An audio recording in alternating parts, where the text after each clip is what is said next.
大家好啊，我林 Sir，今日34度咧，嚟到彩虹站對面睇睇九龍建業咧新項目呢個地盤。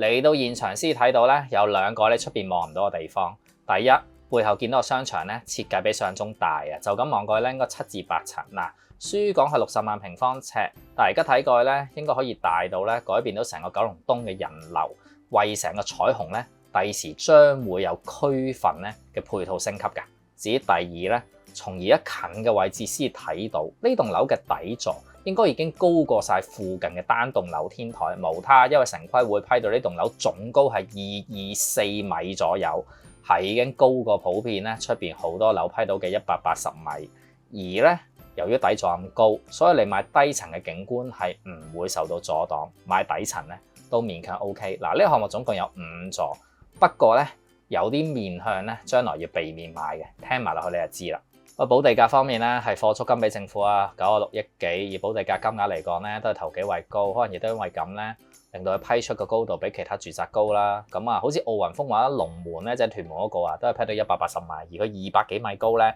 令到佢可以買中高層咁望穿晒成個九龍啊。咁啊，亦都佢嘅底座係高過晒附近咧單棟樓嗰啲頂層嘅。咁如果佢係買高樓層嘅話咧，可以享有成個飛鵝山嘅夜景，或者你可以咁講嘅。附近晉園望落嚟嗰個夜景咯，而又唔需要住到山上面咁唔方便咯。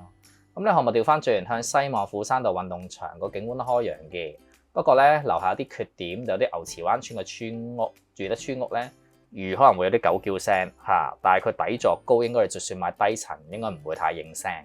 項目咧預計喺54至59層嘅商住大樓，商係因為樓下有商場。單位咧就接近5000個，提供1至4房，而主打2或者3房。計劃咧 total 5座樓，而家咧起緊應該起到成型啊，頭嗰2棟啦。預計喺26年底咧第一棟率先落成，第二棟係27年中落成。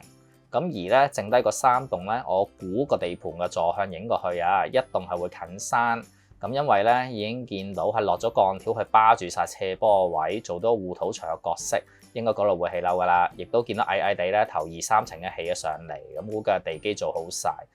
咁最尾嗰2棟應該近東邊啦，即係彩虹村嗰邊嘅山啦。咁因為有啲天秤喺嗰邊已經係唔知係咪做緊地基工作啦，呢個就唔係我行啦。咁但係因為嗰邊咧搞都未搞，地基未搞，所以應該最尾嗰2座我估唔會近期開賣嘅。亦都因為咁近會開賣向東嗰邊嘅單位咧。如果你係買嗰期入邊向東望觀塘嗰邊嘅海景，會比尾嗰期咧第4、第5座擋到你嘅海景，咁呢個要留意啦。所以應該揀嚟調翻轉買向西虎山道運動場嗰邊，應該係第時冇嘢起嘅，冇理由令個運動場拆咗起樓啊。咁嗰邊真係開揚 very good，亦都望翻去遠望咧土瓜灣望出去嗰邊嘅海景啦。咁至於項目嘅稀有性咧，講翻觀塘道附近咧大型嘅住宅屋亦係有限嘅。但調翻轉啊，打從2000年後咧，唔少嘅公司係進駐觀塘，例如創紀之城啦，或者牛頭角啲工廈啦，令到附近嘅返工人數咧都大升。而單靠咧麗港城，佢係冇地鐵到嘅，或者九龍灣三寶啊，即係咁咧，淘大、德福、德寶咧都比較舊啦，40年樓。咁仲有觀塘海匯咁樣啦，不過樓下裕民坊咧就嚟啊塵土飛揚啦，就當俾你俾埋呢個居屋麗晶或者新樓泰豐。其實大家都明，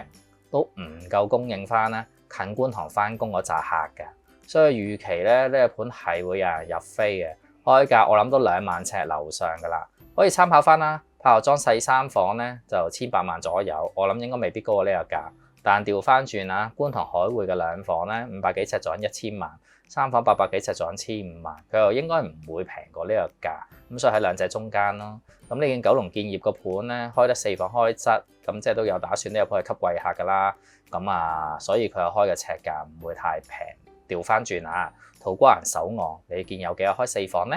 咁亦都唔少人追問多個問題啦。附近嘅清水灣8號啊，呢個係住宅嚟㗎，係咪等食戶呢？尺價會因為咧呢個9件新盤開而推高一陣呢？我認為對清白嚟講係有良好影響嘅。咁我哋咧拍攝當日去到彩虹地產鋪嘅門口咧，你見啊影出嚟全部都居屋盤嚟嘅，所以你見咧彩虹本身其實咧嗰啲經紀啊都係 sell 嗰啲民生住宅為主。咁但係而家咧有咗9件，預計起齊就5000個單位，仲有本身清白啦同泰豐啊入咗嚟啦。其實話晒就當啊個新盤未起晒，都有3-4千間私樓喺彩虹，除咗吸引咗咧外區客入嚟住啦，亦都會引咗好多咧即係經紀入嚟揾食。其實對當地咧推高樓價係正面嘅，因為你知啦，要當區咧有啲好嘅貨色，加上咧碼數大啲，先會令到啲經紀留喺度，同埋引到外區客入嚟。最尾咧令到清白啊或者附近呢盤成交活躍，咁呢個都係良禽擇木而棲嘅道理嚟啫。咁但係咧都要講下啲缺點啊，始終咧九建本身想 run 啊呢個咁大嘅8層商場，我本身有啲擔心啊，因為九龍建業本身 run 得大型嘅商場，始創中心嗰啲咯，或者就係環海東岸啊嚇樓下商場仔啊。咁而家咧暫時見佢嘅計劃，一個機構咁 run 呢個8層嘅商場，咁我諗可能佢有準備啩，不過我自己信心可能爭啲咧。咁但係佢咁做，亦都有啲原因嘅。8層商場咧，將來應該會有更加多嘅同區居民吸納，主因係彩虹邨啊，即係呢個安老院後邊山嗰個舊屋邨已經有重建時間表啦。但係補充下，反而近地鐵嘅平石邨係未有嘅。而彩虹邨咧嘅第一期重建咧，會喺28至到36年開始，會率先清拆呢碧海樓、金碧樓、丹鳳樓同埋2間學校。預計咧35至到36年就起完啦，咁10年到啦嚇。受影響嘅彩虹邨居民咧，喺未起好新樓之前就會搬去黃大仙區嘅美東邨。咁不過咧，彩虹邨仲有啲期數咧。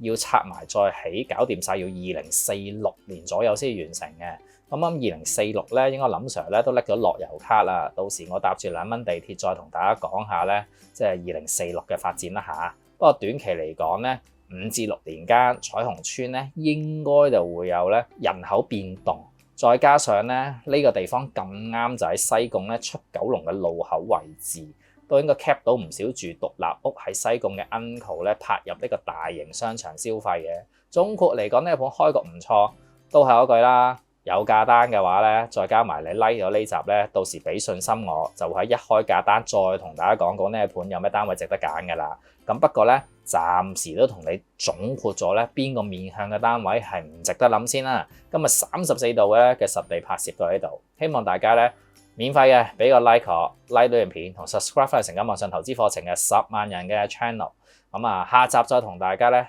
戰地34度剖析其他盤啊，拜拜。